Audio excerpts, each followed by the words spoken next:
Thanks for tuning in. Welcome to The Mob. It is Live with The Mob with Daniel, Craig, and Joey.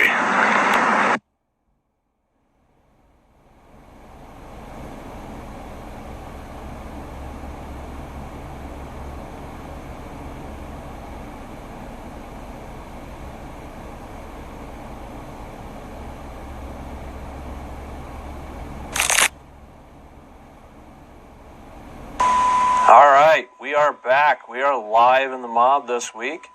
We have Brian Reece with us.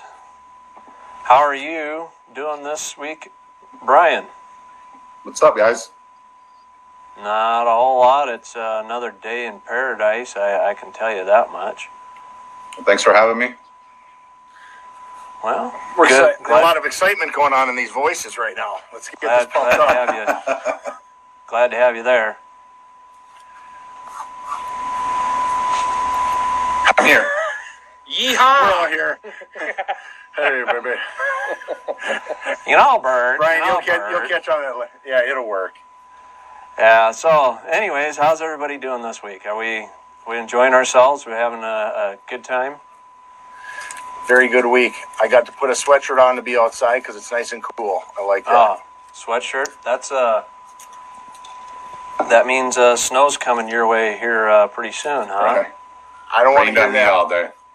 I don't want to hear that. Yeah, we had some light rain. We had some real heavy winds. But before I start, I want to show everybody. I'm not going to show the back, but these are the new shirts from Teespring, and I just want to say from the original ones that I got last year, the new printouts are almost like silk screen. They're getting so bright and so nice with new inks. I want to show everybody that because this is a new one, and I think I showed it earlier on the back because this one says, "Oh, you don't like Tri-5s? Well, your mom does." So I thought that was kind of funny, but all the new ones are coming with a lot better ink. So if you're interested, go to the Teespring link on the page and grab a shirt because Christmas is coming and it spreads some mob cheer. Right. All right. Absolutely. Yeah, Awesome. cooler weather for me is turbos like cooler weather. Yeah. Yeah, cooler Exactly. weather they do. All right, Brian, I'm going to start out with a couple of questions for you. All right, hit me. Okay. It says here your name's Brian. Is that true? That's true. Okay. All right. Or Junior. What happened, Brian, in the third hour at Wendy's for you not to want to work there anymore? I worked there for 3 days, and then 3 I had days. another job. Yeah, I worked there for 3 Okay. days. Okay, so for 3 days, not 3 hours. Okay. That was my first job when I was 16. What did you Drive do there? through? I don't even know. I did a little bit of everything for a couple of days. Okay, Not much. super. So then it tells me here that you were a cook bitch at Country Kitchen for 3 days. So yeah, same 3 days. Wendy's and Country Kitchen, they were right next door to each other. And that didn't work out either. No. And then I went to go work with my dad after that. So we're kind of seeing a little trend. Is that Yeah. how this goes? Okay. That's what you want to what'd say. What'd you do with your dad? I worked for a wholesale company in town. We delivered to like convenience stores and stuff, cigarettes, tobacco, juice, that type of stuff to convenience stores. So I So drove truck with him. So you filled vending machines. Got it. All right. And then Is that the ones with the little peanuts? The little peanut things? No. This was full on like inside the store, not vending machines. Okay. Okay. Inside store. They let you in. Okay. So then if when you walked into the store, Big Brian went first and Little Brian came second. Is that the way they called it? That's exactly it. Yep. Okay. That's exactly it. Basically, you're That's Little what Brian. I am Little Brian. Okay. I'm 6'2" and my dad's 5'7", so. There you go. Where'd you grow up, Brian? Beloit, Wisconsin. You did. Oh, it is in Beloit, and they still allow you there. That's cool. All right. Yeah. That's why you know all those potholes so well. That's right. That's very true. I followed the guy at the car show. I thought I was a bad driver. I'm like, what is this guy doing? I've never seen anybody use the whole lane before to avoid potholes for low cars. It was phenomenal driving. I've been on these roads my whole life. If you got some ride tech and you actually got some power in that thing, you could probably do some road course because it was good cornering. Just giving you that. Thank you. So, have you ever been addicted to anything, Brian? No, I would say I'm not addicted to anything except probably cars. How do you explain 27 pairs of shoes in a closet? Okay, so maybe Since you're on that topic, I'll share a picture my wife found today. This was a picture from about 25 years ago. If you can see that, that was one of my bedrooms with all the shoes on my floor. Put it up a little bit closer. Boy, that's a few shoes. Yeah. So I got shoe out of that. I got out of that years ago. Well, I shouldn't say I got out of it. I kind of got back into it, But did you have any white New Balance? No, you didn't. I'm not that old yet, Craig. Not that old yet, Craig. All right, Brian. What does February 9th, 2018 mean to you? February 9th, 2018. You got me stumped on that one. I don't know. I probably should know, huh? You should. It kind of hurts my feelings a little bit. Oh, is that my first day in the mob? That was your first day, your first post in the mob. That makes sense now that I put that together. Don't look back at Tracy for approval. She's not out here. Okay. All right. Very good. So, as we're on that date, you've been very good participant and everything. What was your first car? My very first car was 89 or 79 Ford Fairmont. My dad got a Ford Fairmont for about $1, and I drove that. I probably killed it 3 or 4 times, blew that motor up. I could not kill that car, and my dad kept it running. So that was probably my first car, Ford Fairmont. And then I had multiple cars after that, but that was my first car. What motor did it have? Fuck, I don't know, a shitty one. Those make good race cars, just saying. Actually, You're right, they do. Those were on the Fox body chassis, were they not? Mm-hmm. I believe so. One of my other first cars. This was my other first car I got when I was 16. This is my 2-door handyman wagon. This is what started my Tri-5 addiction. So my dad bought this car when I was 6. Took about 10 years to build it with all the parts that he had or whatever. And then when I turned 16, 17, he gave it to me and I drove it pretty much all through high school. So what motor? So yeah, you've owned a Ford and now you own a Chevy. You ever owned a Dodge?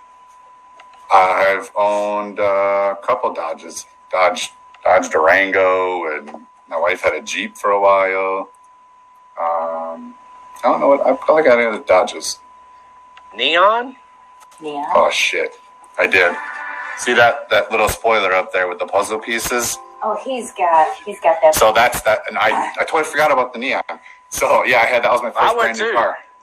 I bought that car. Ask Craig about Did it come with a box of tampons? Pink too? Yellow? Yeah, anything like that? No, it didn't. But I bought that car. I was pretty proud of that. I bought that car when I was 18, and I had a buddy that was into airbrush. And back in the late 90s, I mean, it was all about murals and stuff. So we painted it. And it was the RT neon. So it wasn't just the Dodge neon. It was the RT neon. So it had a spoiler, and it probably, you had, I don't know, like maybe some eyelashes on the headlights or something like that. I mean, yeah, for a little bit, it had one. It winked. So I had like one on there. It was a fun little car. So a lot of puzzle pieces. What? It was a lot of puzzle pieces. What exactly brought about the Tiger nickname? So just growing up, my dad, I was with my dad. I come from divorced parents, and I was with my dad every weekend, and we just did car shows and whatever, and that's just what my dad called me, was Tiger. And it just stuck with me, and to this day, I mean, I'm 42 years old, and to this day, my dad calls me Tig, and it's just kind of a term of endearment, and I just, when we're in public or whatever, I know he's yelling at me if he just yells out Tiger, so. So, like, kind of tell us a little bit, I mean, most of us have seen your car, it's extremely low, but, like, what is Tiger's style, and you, what made it, kind of start with that. Yeah. So when I was kind of where you're at. I mean, for the last 15, 20 years, I've kind of been searching for like a hot rod essentially, or a car that kind of fit my identity, and I bounced around to. I got into like mini trucks and mini blazers, and I had a newer Trailblazer SS with a 6-liter in it for a while, and I thought that was kind of what I wanted. And I just kind of always wanted to get back into old cars. My dad has 4 55s. My brother's got a couple, and I just felt like I wanted to get back into it, but I couldn't ever find nothing that I wanted. And I'll be brutally honest. I don't have the skill set to. I couldn't do the skill set to build one from the ground up. I wasn't going to be able to buy a fixer-upper or whatever you want to call it and build it from the ground up. I just didn't have that skill set, but I knew that I could get one that was almost there, and I could do the things to get it the way I want to put my spin on. So I looked for quite a while and came across my car on just a Hot Rods and Rat Rods Facebook page, I think, and it had like 1,000 likes on it. I posted it for like a couple days. And I tell you, when I saw that car on there, it was in primer, didn't have a front bumper, set a little bit higher than it does now. It looked a little bit different. It was completely unfinished, but something about it said I had to have that car, and that was the car that I wanted. And so I pursued it from a gentleman named Greg Cutter, who pretty much built it to the point to where I got it. And I pursued it, and it took about 3 months to make the deal and pull it off. But yeah, I was able to bring it home in early January. So yeah, the paint scheme to me is really cool. I just like the fact that it's different. It's unusual. Yeah, when I got it, I mean, it was primer, and then the back was like a black or the red oxide kind of primerish. Mm-hmm. And when I got it, that's what it was. That was kind of what he was going to go with, and I liked it. When I took it to my paint guy, I said, I kind of want to keep the same scheme, but I painted the early pictures. The back has just kind of like saddlebags on it with the red primer. The trunk was still black, and I didn't really like that. And the wife wanted to have the whole thing done. So my painter, Rob, he mixed up this custom color, and it just kind of stuck. And it looked more like a leather. It's got a little bit of pearl in it, so it worked. Mm-hmm. Yeah.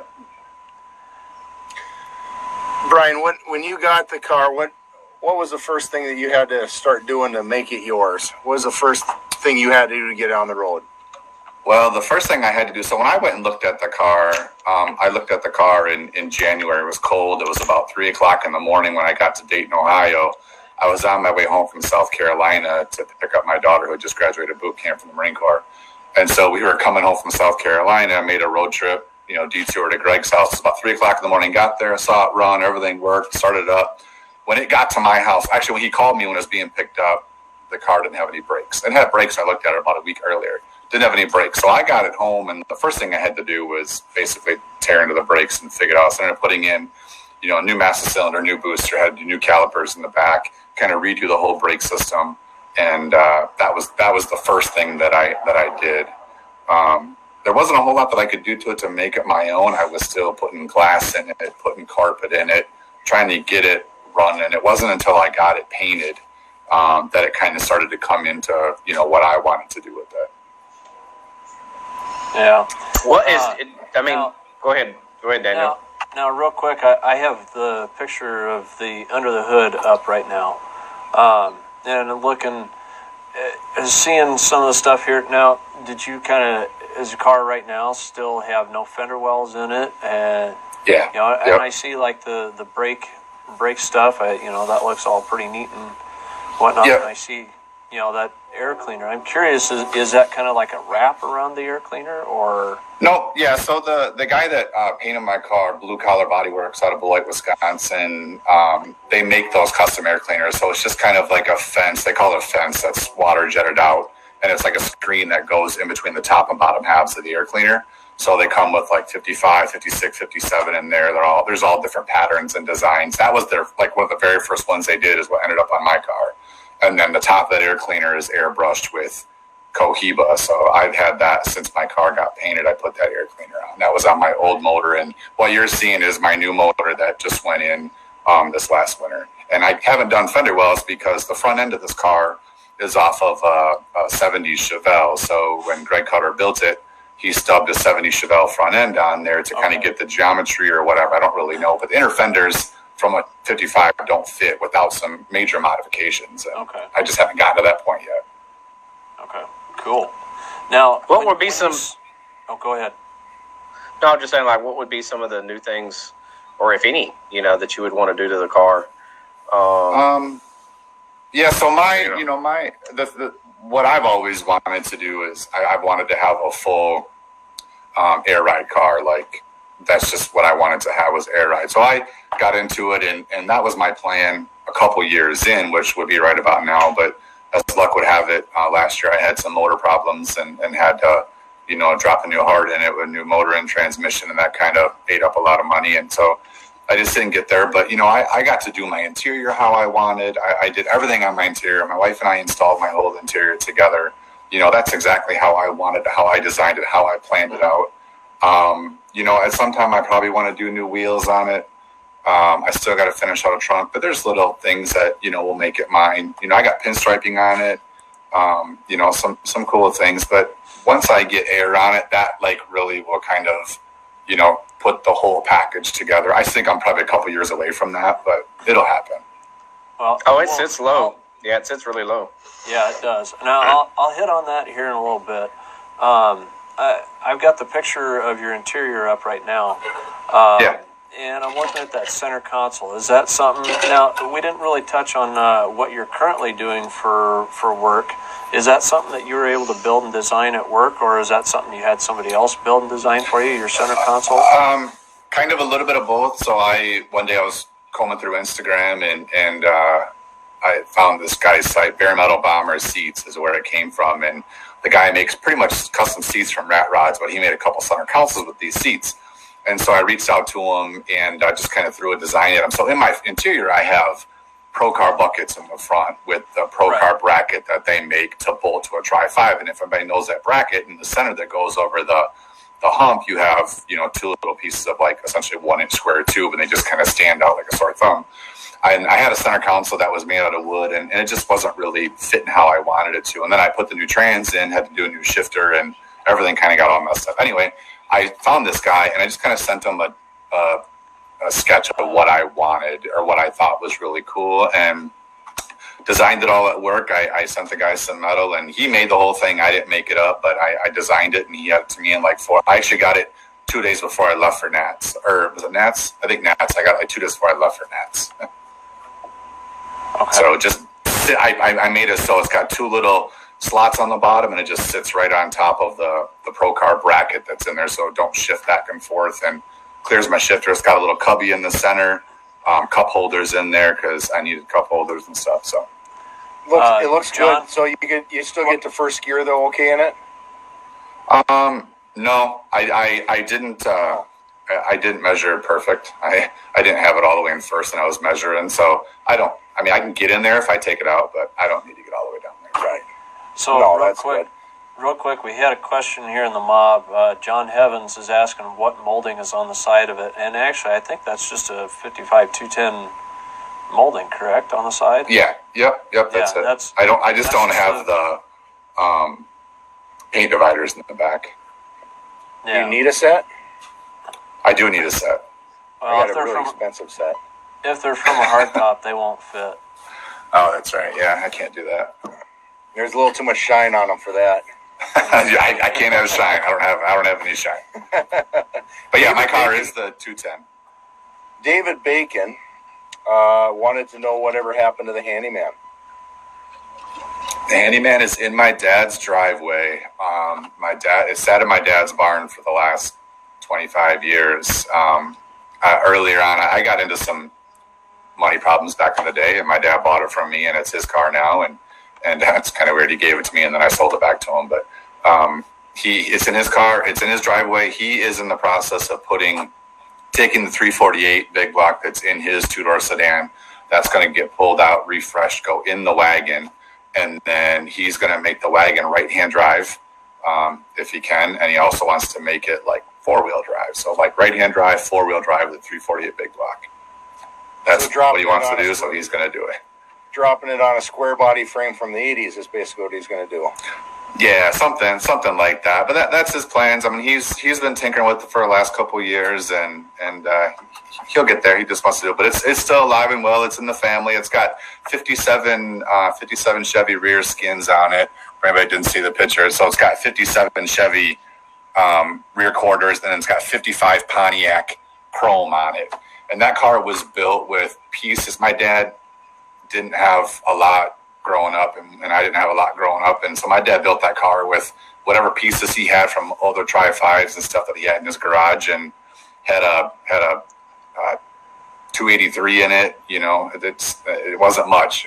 But it was my car when I was young, and we enjoyed the hell out of it. So Now, That's very cool. now you're saying that you were in the mini trucks at one time and everything, so that I can see where the having the car down low. Where your thoughts are coming from that. Is there any time, because you talked about air ride suspension and whatnot that you want to look at, is there any thought in your mind that maybe you want to do some frame dragging, maybe put, what's the blocks that the mini truck guys that hang underneath the back? So that way when magnesium. Hang I don't throw sparks? No, I'm not trying to do any of that. I just want it for the look. I love to get into a show and just, drop it down on the ground, or, it's helpful when you're putting in a trailer or going to certain parking lots or whatever. But I mostly just do it for the look. And, it rides better. In this crappy ass town, it rides better too. So I'm not going to lie to you, Brian. Those are some horrible roads in Janesville. They are very bad. It's that they never get any better. That was I will say that I feel very spoiled to live out in where I live to have highways that are relatively smooth compared to Janesville, because just going from your house to the hotel to the photo shoot area was like you couldn't get much worse. And we were on the main roads of town, like we were on the main highway in town, so was it's like that every day. Crazy. Probably not a lot of street racing in your town. There is, but it's just not in town. We have some side roads, and it's there. You got to know where it's at. But I can hear it from my driveway. You got to know where it's at, but I can hear it. Dude, I took the Silverado with Mark Levine and my wife in it. We were bringing Mark to his hotel on that main road, and this little V6 Mustang starts revving its one-pipe Fleet Farm muffler at me. So I took it for about 60 feet, and it was I was like, that's what everybody does. And I will say that's what we call the strip. Janesville Strip was something stepping back in time. It didn't matter what car you had. There was a couple hot rods, oldies, lifted trucks, farm trucks, Dodge Neons, everything in between. And everybody was just cranking music, hanging out the windows. And honestly, it was something for me like straight out of the 80s when you could just go cruising at night. That was fun. So where your first hotel was, Craig, where you guys stayed, that used to be a one-way road back in the late 70s and 80s, and that was called the Circuit. And that was the strip where my dad cruised back in the day on that road, and the next road over, they just kind of made a big loop. So back in the 80s, that was the Circuit. It's been around this area for a long time. Very cool. Real So, Brian, when you're cruising, what kind of music do we listen to when we're cruising? I'm into kind of a little bit of everything. I do a lot of rock. I'm big into like Shinedown. I do a lot of Shinedown. But I'm a hip hop guy, so I do a lot of hip hop. I Pandora radio a lot of times, so I'll switch Pandora stations, but I'm a big hip hop guy. I somehow just got a vision of you cruising on that strip like OPP. That's happened. That's happened. I just got that vision. Like, you down with OPP? And Brian's just like, yeah, you know me. Probably not OPP, but it's happened. That's all right. Matt Murray was asking, are you thinking of bolt-on air kit or building something yourself? Obviously, it's probably going to have to be a 4-link in the rear. I've already got a 4-link. Yep. So my rear is already I got a Heights 4-link in the rear with coilovers already, 4 9-inch, mini tubbed. So it's all set up. I'm gonna have to piece it together. I've talked to Ride Tech.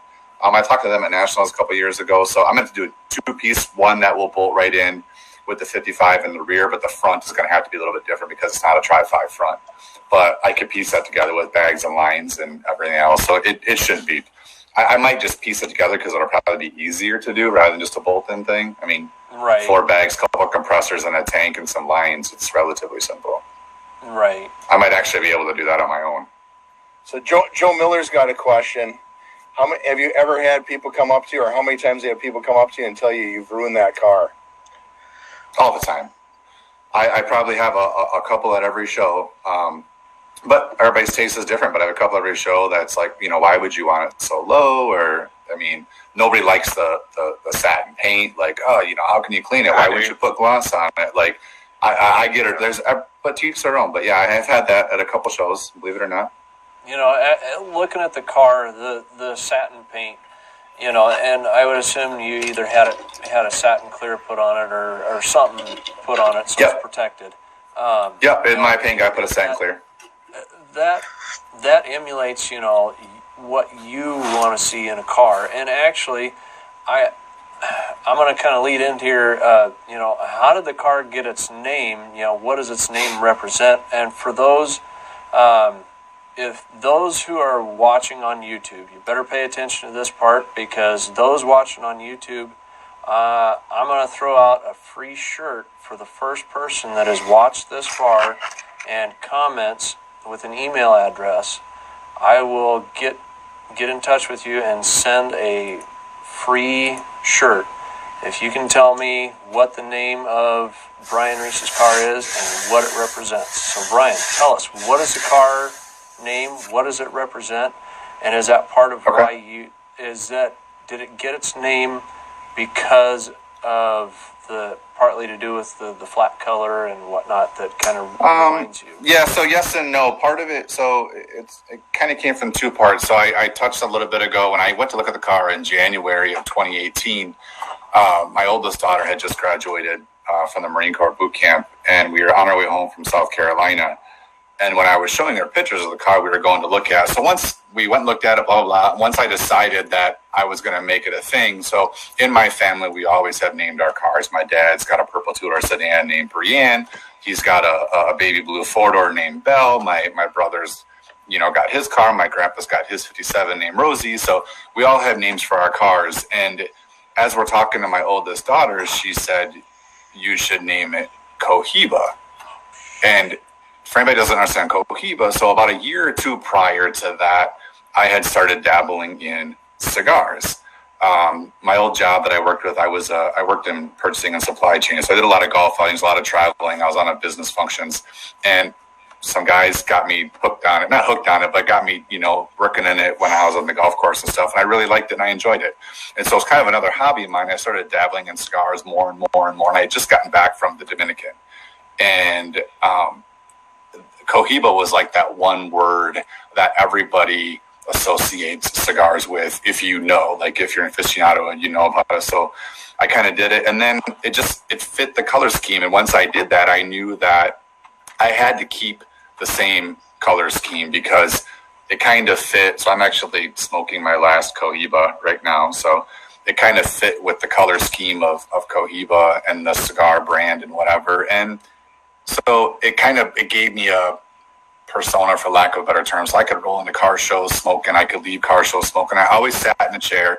To me, relaxing is on a Saturday or Sunday afternoon, sitting in the car show, watching cars, walking around, smoking a cigar and just hanging out. Like, to me, it just relaxes me. So being in my car, which I love, smoking a cigar, it all just fit together. And so my kid kind of came up with it, and I ran with it. Awesome. Perfect. So now, those of you watching on YouTube, make sure you comment down below and let us know what's the name and what does it represent. So anyways, on from that, you had sent a picture to me that was the car on a trailer, and I'm pulling up that picture at the moment. Now, that was what the car looked like before you ever got it? Yeah, so the build before I got it was about 7 years. So if anybody is on try5.com, the forum on try5.com, there is a 57-page thread on that forum. The author is Greg Cutter. Old School Salt is his handle on try5.com. And he has a full thread of the build from beginning to end. And so that was one of the first pictures. He sent me all the pictures after I got the car, and that was one of the first pictures he had ever taken of it. It's pretty rough.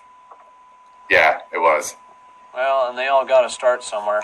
And Daniel Martin says, "Thank God he didn't smoke Swisher Sweets."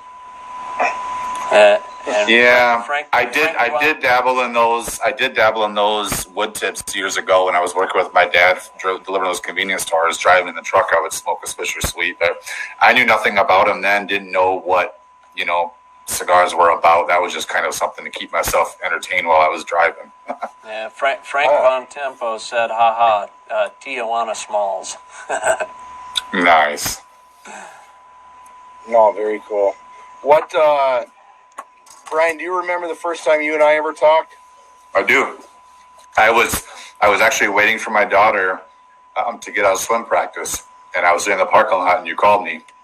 I had no idea, and I don't remember what I must have posted something on the mob about being frustrated or something, like it always is. I think you had called me to give me some encouragement, and I, from the minute I got that phone call from you, I kind of knew that I had found the right group, to kind of help me out. Well, because I remember that, because as I've called quite a few people on here, people have called me, and that's what it honestly is about. And I wish we'd get back to even more of that, but I remember because you made a post because you got the car, and you made a post about being in over your head, don't know where to start. And it was the same thing that happened to me, because that was one, and I bring this up every week to these guys, is about the 1365, about not getting overwhelmed. And 5 years ago, I've always been mechanical. I know how to use tools. I know how to use my head. But I said I never touched a Tri-5. And you were kind of in the same situation, even though you grew up around it. You didn't have one sitting in your garage that was yours. And I remember that because I remember you answer your phone at straight brim. You're like, "What's up?" and not knowing what to expect. "What's up?" And that's where it went. And honestly, that I remember reaching out because somebody did that to me. So if we can do that to other people, that's what it's about, because everybody's overwhelmed. And you speak about even being overwhelmed right now.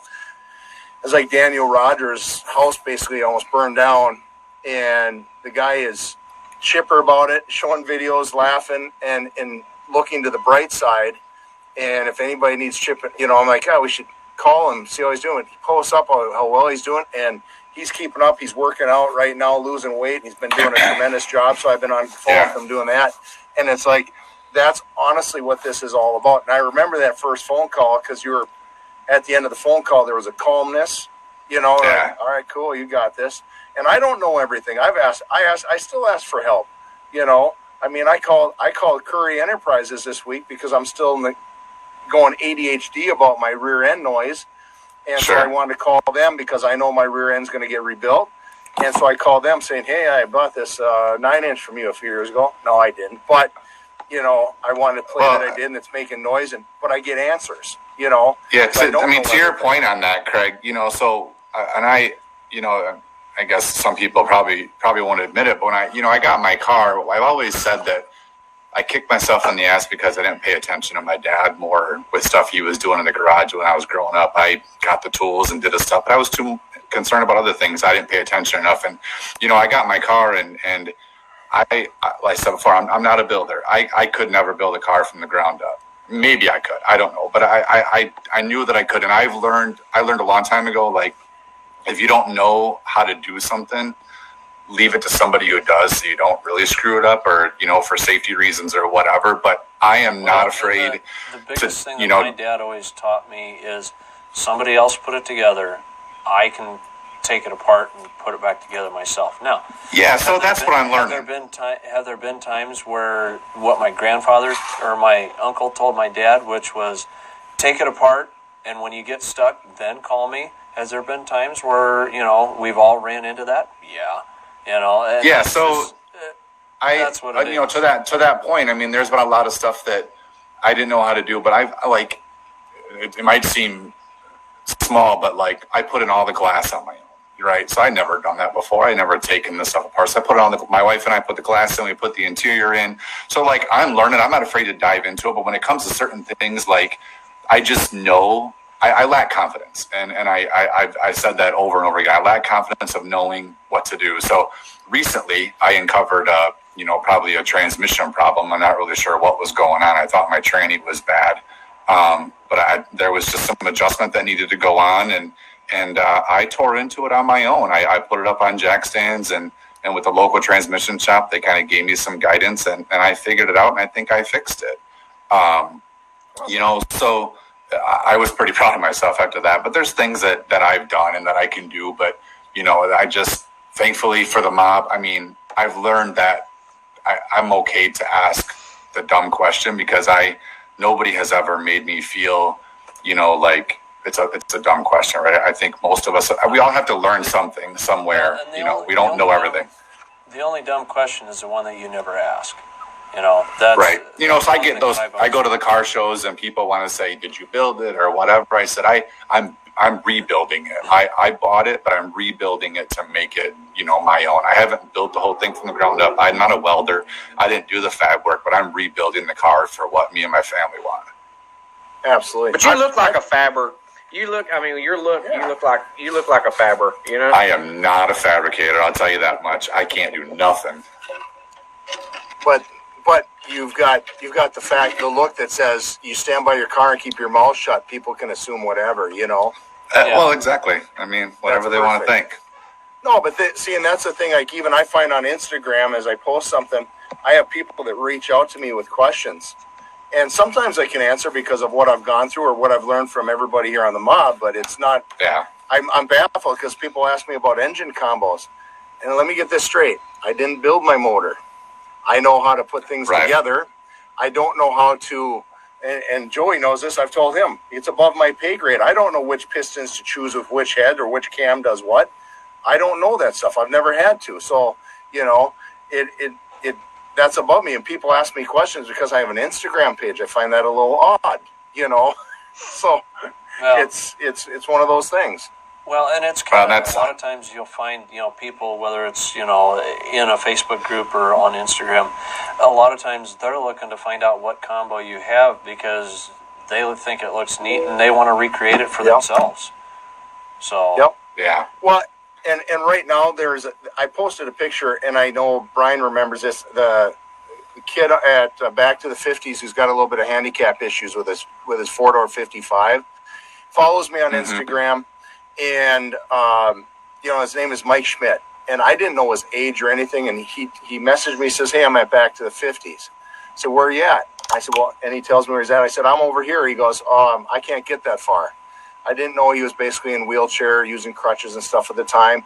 And so Mark Levine and my son and I made a point to go see him and got a picture with him. Super nice kid. He's 16 years old. Him and his grandpa are working on this 55. It's got a tire 305 with 411s and a turbo 350, so he can't go very far with mileage. But he constantly asks me questions on there, and I do the best I can, and I simply tell him, get it running. It doesn't matter. It doesn't have to be shiny. Just have fun. And I tell him all the time, it's about having fun. It's the most important thing. And he's like, what motor should I go with? I go, what you can afford.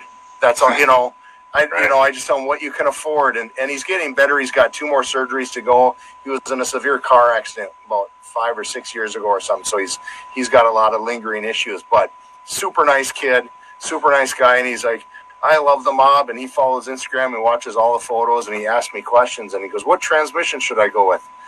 Automatic. You got 2 bad feet. I got 1 bad foot, and it's tough with a clutch. Trust me, So it's just about giving advice of what you can know. And Joey knows I've asked him. I've asked Daniel. I'm kind of an asshole that way, I suppose, because I ask everybody questions too. But I remember that one of the first videos when you were a little overwhelmed with stuff, and shit, I was there. I'm still there half the time, and that's what it's about, So yeah, it is what it is. But I think that I've been able to, do a lot, and I'm fortunate that my wife she likes to get dirty, and so when I need a hand in the garage, she comes out and we do it together. We come in and she laid down all the X-Mat in my interior, put the carpet in. Did all that stuff. So I got lucky there that she supports the hobby. How many swear words did she have from X-Mat cuts on her hands? She had a lot of blood. There is blood in that car. She'll tell you there's blood everywhere. Yeah, that X-Mat sucks. So kind of like a Rocky Horror Picture Show then. Yeah, exactly. Well, I will say, and it's been said before, but this last Nationals, I mean, you guys, got the parking spot. I mean, I had seen you. I think we said hello A couple of years prior. a couple of years ago because you were kind of parked across Yep. on the same hill, kind of. Yep. And then I know Craig and they were in another area. But man, I mean, I just can't say enough. It really about this past- helped with having the Thursday. So the Thursday show that we went to there was a car where I parked on Friday and Saturday. There was another car parked there on Thursday. Then he left early enough and we were still there. And that's when I kind of took over. And once we were able to leave all of our tents and stuff up, it worked. But we got there I think we were there at 6 a.m. And unfortunately, I left the rest of my family back at the hotel and kind of met them there. But we were early risers and ready to just go. And I said, let's just go in and get all the spots for everybody. And I mean, it's all about.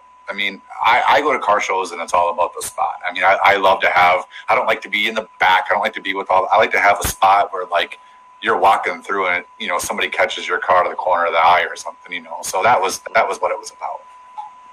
No, and with that, and just we had such a. I can't talk enough about, what a great time I had and just having, as many cars as we had, part of the mob, in one spot. We had just, I mean, it was VIP, What's going on in the background here? Do we have a surprise guest showing up here? She gonna get naked. No, she's not. Whoa. Wait a minute. Again? We got to be careful about this. This is going on YouTube. We can't have any of that. I'm not. But So yeah, it's still second place to Jay Leno, though. White people. unfortunately. So for everybody who doesn't know, you can go back in the archives and look at the sticker competition of 2018, where Brian and Tracy thought they locked in the new sweatshirts, and Mike Bronzini came in with a picture of Jay Leno with the sticker on his face. So that was a winner. Both winners in my hand, but That was a fun time. That was really cool because that was our first year in the mob, and I was like, this is really cool. So we got to get back to that. Absolutely. And that brings up a lot of things because we're going into calendar season here. I'm going to really try over the next few weeks to put together a calendar.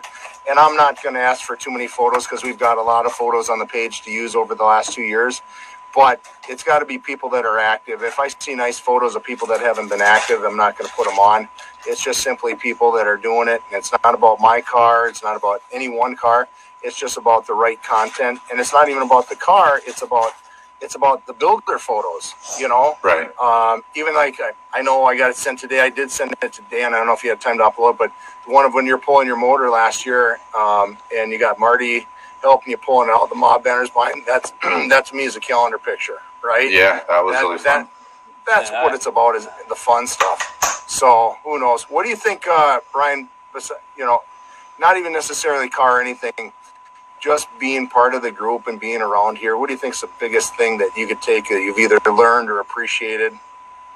Well, it's fun, but it's not even about the cars always. I mean, there's a lot of times where, you and I talk or other members I've talked to, in the mob, and we don't even talk about car stuff. It's just more of a friends, and, you go to you go to different towns or different areas in the country, and people just reach out and have dinner or do whatever. Like we just become a family, and I just think that that's what separates us from, the rest of the Facebook groups out there, for that's what there are, is just people that are making posts or whatever. But we actually seek each other out when we go to areas of the country, because we're all over the world, but we go all over the country and we seek people out. I mean, the whole thing with when people are in need, right? So to touch on that, the thing with Mike Hummel last year. So, Mike Hummel came up from his doctor's appointment from Indiana and wanted to go up and meet Eric. And I drove an hour and a half to my house, and then we drove another hour up to see Eric, and Daniel Martin met us there, and John Powell, and we all kind of got together. I mean, yeah, it was car related, but it wasn't. It was just about camaraderie and seeing everybody, and that's what makes everything kind of worth it. Yeah. No, and you're exactly right. I think that's the best part of this. And, I always say none of us have time for 200 people every day, right? Right. And I get a lot of messages, and I try to get back to them, and it's hard to get back to everybody, but it is truly about, knowing people. And like even Joey and I talk, what would you say, Joey, 3-4 times a week at least? Yeah. He's my BS session, and I'm his BS session when we're driving places, so it works out probably pretty good. But it's getting to know people, and the fact that I could probably leave my house and get all the way to Texas, and I could break down, and anywhere I'm at within probably 100 miles, there's somebody we know. Yeah, I agree with that. And that's what it's about. And I know, like, just getting out to meet people, and my wife, who's been very supportive, but she also gets very frustrated because, when it is car events, and Brian and Joey, you've seen it, all of a sudden you're standing by the car, and it's about people coming up. Hey, I've seen you here. I've seen this. What's the mob? What's that? And it's almost like you're a mini celebrity at some time, and it wears on you. And like Brian, I know that when I was down seeing you a few weeks ago, to have people come over that you want to spend time with, cruise with, drive with, and you're running a show, it's too much work. You almost can't do it. Yeah, I gotta give a shameless plug to you guys for coming down to this show. So I talk about that show for a couple years ago. That sees us on YouTube. The Beloit Autorama has been going on for 45 years, and I've been a part of it for 42 years of my life. I'm only 42 years old. I've been going there since I was a baby.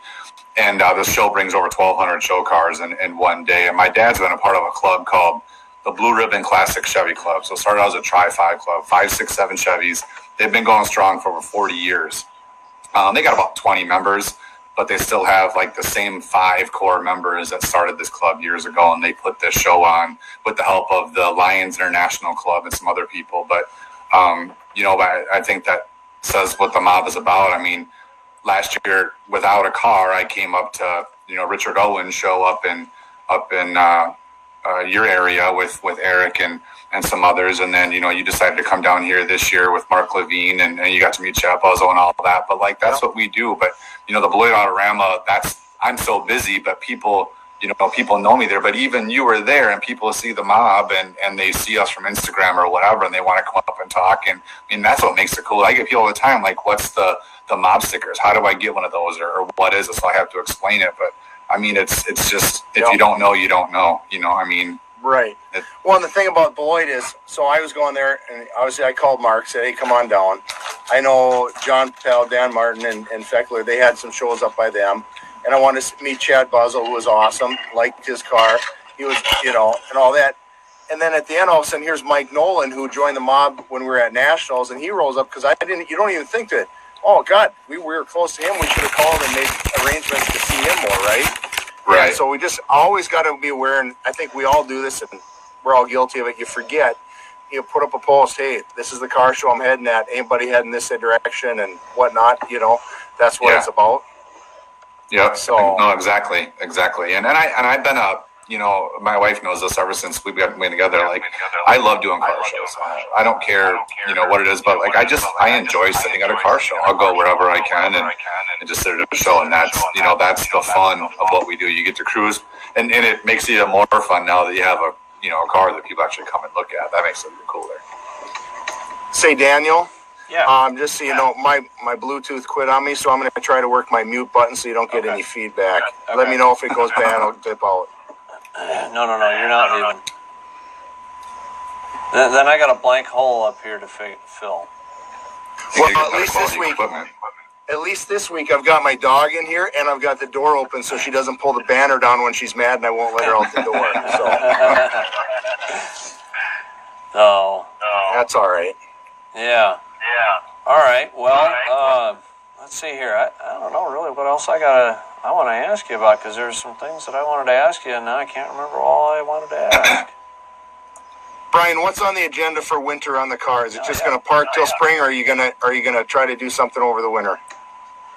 I don't really know. I think one thing I might try to do is I got a brand new rain gear wiper set that I want to get installed in my car. I've had it since I got my car, and I've just never got around to putting it in. So I'm going to take the rat's nest of the electrical that's underneath that dash and kind of take it out, I think, and start over maybe, and try to get that rain gear setup installed in my car. That's probably one of the biggest things. Is that a this year under dash unit, or is that still one that goes out on the cowl? Yeah, it's the under dash unit. So Okay. I'm going to do that. And then I got an unfinished trunk, so I think I still might try to finish off my trunk. This year is going to be probably the first year that my car is not going to go into storage or go away for the winter. Last year it was at Eric's for the motor transplant. The year before that, I tucked it away in my trailer.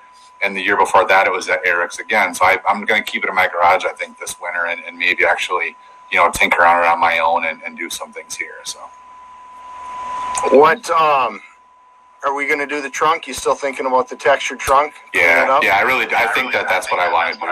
It'll fit perfect with the car. So Textured. Now, are you talking like the GM type, splatter paint, or are you talking like spray in bed liner texture? We're going to do the bed liner and probably do even like underneath your trunk on the insulation panels. We'll do that. As long as we're doing everything, we'll mask it all right, so we do it all at the same time. Well, now I will say what looks really good if you do that, if you were to go with kind of like the GM factory spackle paint look, buy 1 can of the expensive spackle paint that you buy from your parts store, and then go to Menards, and there's that stone type paint. And Craig, you've probably seen this before. Yeah, yep, there's I've seen stuff that is pretty much almost the same tones and whatnot. So you spray the Menards stuff down first, and then you come back in with the actual correct spackle paint, and come in with a light dusting to kind of get even more of the correct texture and color and stuff. And that's a little trick that we've learned along the way. You buy 1 can of the expensive stuff to get the correct colors, but then you buy the stuff from Menards to get the cheap fill-in, get most of everything. And I want to do that. The other thing that I think is on the agenda at some point, I'm still trying to recover from the motor and trans that I did last winter, but I do want to do inner fenders. So you showed that picture of, without the inner fenders. And I have a local fabricator. Good point. I have a local fabricator here that his name is Shane, and him and I have talked about doing fenders, just kind of boxing in my whole engine bay, kind of keeping it clean and boxing everything in, doing some, additional pinstripe, whatever. So that is on the agenda to do. I am actually getting new headers made. And Tracy pointed that out. I got a friend of mine that's got some really sweet header flanges and new headers. I got a header leak that I can't get rid of, and these old headers that have been on my old motor, we put them on the new motor. They don't have a solid flange, so each individual cylinder, 1 and then 3 and 5 are together, and then 7. So they're all kind of split up and they're warped like crazy. I can't get it to seal. I've gone through 3 gaskets and bolts and whatever. So I'm going to make new headers for it this winter. That's probably coming here in a few weeks once it gets cold and I can take them off. So Jesse's going to make me some headers and get that done too. So, hey, what header gaskets are you using? I know a really good set to get. I've used Felpros and the copper ones. I can't think of the name of them. 3 or 4 different brands I've tried to use, and I just can't get it to seal. I'll send you something. Okay. But that's on the agenda to do here within the next few weeks too. So I will be doing headers on it this winter. Yeah. So now, since I see Mama sitting back there, I got a question for Mama. I want to know, what does this car mean for Mama Cohiba? Now, you might want to come up a little bit closer to the computer so we can see you and hear you a little bit better. What does this car mean to Mama, and what interest has brought you to wanting to work on the car and help on the car? I've always loved cars myself. I had a GTO of my own. We'd go to car shows, drive separately. I took care of mine. I showed my car. I trophied my car. I mean, I did it myself. And now, did your car get more trophies than his? We got about the same. We actually got about the same. Actually, my very first show, we both trophied.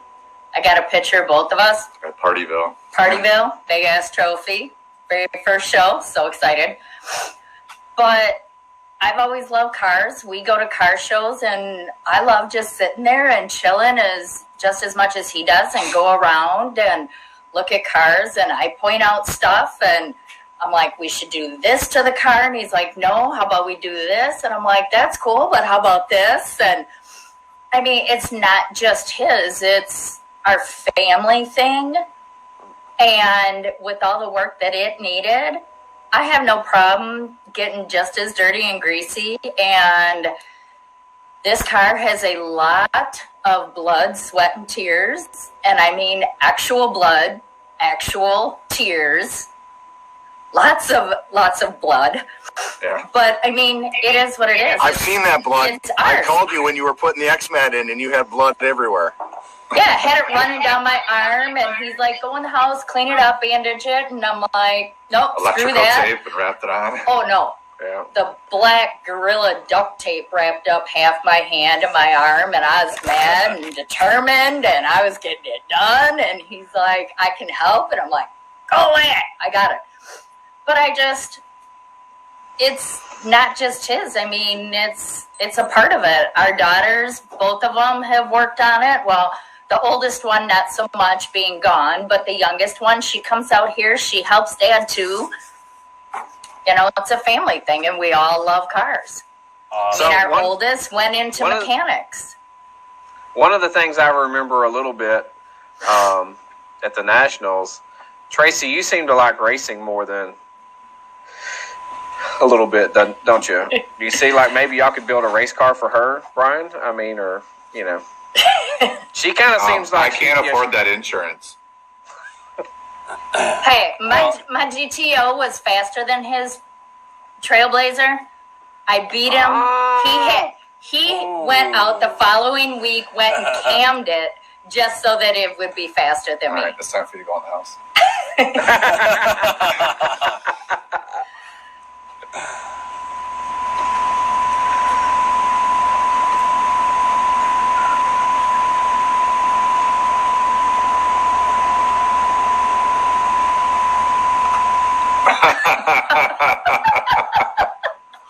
They don't have one. It's discontinued. Nice. It was discontinued. That's why I couldn't find it. I was young and naive. I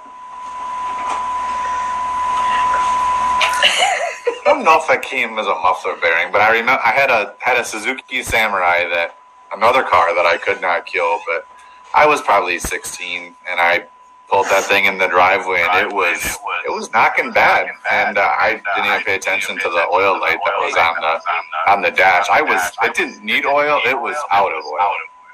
Like, there was none in it. Hey, Craig. Yeah, so everybody knows, I forgot to hit the unmute button. Craig, did you hit the unmute? I did now. Okay, well, you didn't when you asked the question. I know. So for everybody who didn't hear the question, we got a little news across the desk today that basically was we needed to find out the part number on the muffler bearing for a Suzuki Samurai. So that's the story that he just told. I just kind of pulled a Daniel check there and didn't turn something on. Yeah. Yeah. So I mean, that was a dumb moment when I was younger. That was stupid. That's absolutely fine. But, you know, I'm trying to do my due diligence here. Thank you. So for everybody who doesn't know, where do we work now, Brian? Where do I work? Yep. So I run a local, in my town in Janesville, we have a local business called American Industrial Steel and Supply. So basically it's a metals service center. So anybody that needs to get steel, we're not a steel mill, but I'm a local service center. So there's big, warehouses and service centers around the country that you can't just walk in and you can't buy a piece of sheet metal. So if you need a piece of sheet metal for building floor pans in your car, you want to cut to a certain length, we do that. You want some square tube for building the frame, whatever. We do that. I don't have a minimum, so basically, I'm a will call service center. I have 4 guys that work for me. We're owned by a local. We're owned by the same company that owns ABC Supply Company. So the wholesale roofing company that's pretty famous. So she lives in my town, so she owns my company. Been around for about 13 years. I got lucky when I landed this job. I wasn't asking for it. I got transferred from another business. I worked in supply chain for 10 years as a buyer. for a couple companies, and I landed this job. But I basically just run this business, so I have customers I deal with every day. I'm a people person. I'm not a fabricator. I'm not a welder, but I can sell ice to an Eskimo if I had to. So. Are you guys coming up to just hang out? Whenever you Spring's want, almost man. over. Yeah, whenever. Unfortunately, in our area of the woods, you probably have a couple more weeks than I do, but I'm really hoping the snow doesn't set in for another 4 to 6 weeks, so we can get some nice, cool weather driving yet. Snow. And because like everything else, life gets in the way and we get too busy. Even this weekend, I didn't get out in the car. I wanted to go for a cruise, didn't do it. So either way, but it's always fun to hang out. And I know Misty and Tracy want to hang out and not talk about cars. So Yeah. No, that would be good. Yeah, I'm busy. Right. Our family wise, I got a daughter. My daughter's in varsity swim, and she's probably going to state again this year. So I got another busy 4 weeks ahead of me because it's swim every Friday and Saturday for her, and state's coming up. So once that's done, my schedule will free up. So. You know, Craig, that actually in South Dakota, western South Dakota and Wyoming, they're getting hammered pretty hard with snow here. I think it was yesterday or today. So that's pretty north. Well, my parents were in New Mexico on Tuesday. My dad and my stepmom are heading out to the Western Invasion, so they left with their 55 in their trailer last week Tuesday. And they're heading out to California. They were in New Mexico on Tuesday, and it was 30 degrees and snowing, and my dad's heater isn't working very well in his car right now. So they should be in Bakersfield by tomorrow. when does that start? Does that start tomorrow? Starts tomorrow. Yeah, so I've reached out to a couple guys out there. Somebody that's out on the West Coast, out in California, you see a two-tone purple 55 two-door sedan hauling a white trailer. That's my dad. It says tribute on the plates. My dad's had that car for 20 years, 100,000 miles on it, 348 big block. My dad his goal is to drive in all 48 states before he can't. So he's 67 years old, diagnosed with early onset Alzheimer's and dementia about 8 years ago now. So he's, it's been a while, maybe 10 years, but he's trying his hardest, and he built that car from the ground up. But his goal is to drive the hell out of it before he can. He gets home. He's got a brand new 409 ready for it to go into it this winter. So my dad is the reason I'm in this stuff. That's awesome. So we're approaching our hour mark here, and I try to keep us about an hour, and I don't mean to cut you off and whatnot. So Nope. I'm doing this. Anybody that is out in Western Invasion, I know Rodney Klein's going to be there, possibly Mike Bronzini, whoever is out there. You go get Awesome. a picture of You're going. anybody who is out there gets a picture of Brian's dad with Brian's dad's car. I'm going to send him a 6-pack of pens, new pens. ooh, 6-pack. I would appreciate that much. Post it up on the mob. I'd love that. He's not in the mob, but my brother Lance is in the mob. Lance Heinrich is in the mob. So my dad's not in the mob. A little too much for him to try to handle. But that would be awesome if anybody could do that. What wheels? On the 55. I think they're just torque thrusts. I don't even know. They were on there, so I believe they're just torque thrusts. 18 by 9.5 in the back, 17 by 7s in front. I like it. Okay, hang on a second, Craig. So, okay, go ahead, Craig. I just to say thanks for coming on, Brian, because honestly, I'm having a lot more fun. We like everybody we have on, but to have people that are in the mob, getting to know. I know we got Mike Pisano coming up and a few other people, and this is what it's about, just having a BS session, getting to know more, and obviously do a little bit of roasting.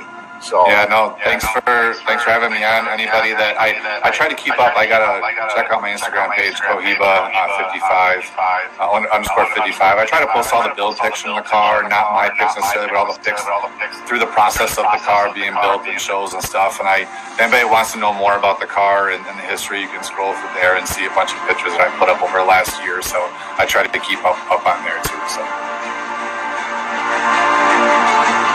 it's 8:58.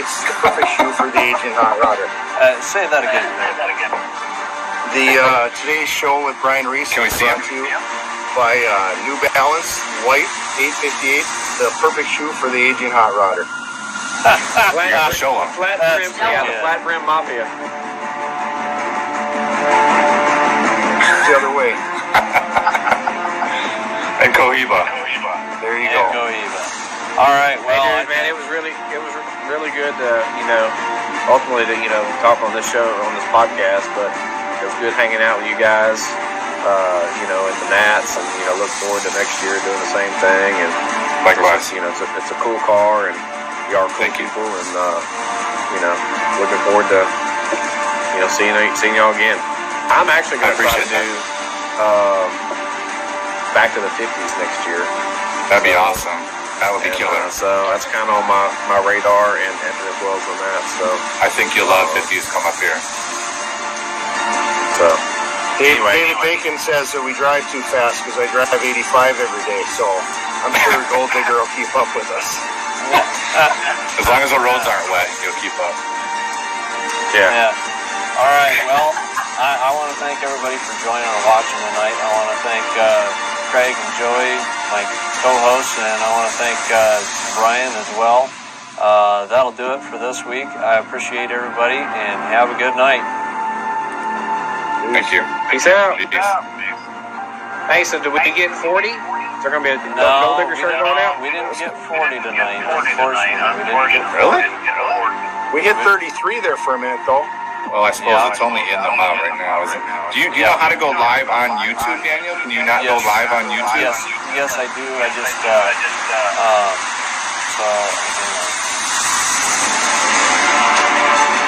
thanks for tuning in to Try 5 Talk with your hosts, Daniel Check, Craig Westpenning, Joey Trula, and a special thank you for our background designer, Chad Venel, and a special thank you as well for our production analyst, Joe Miller.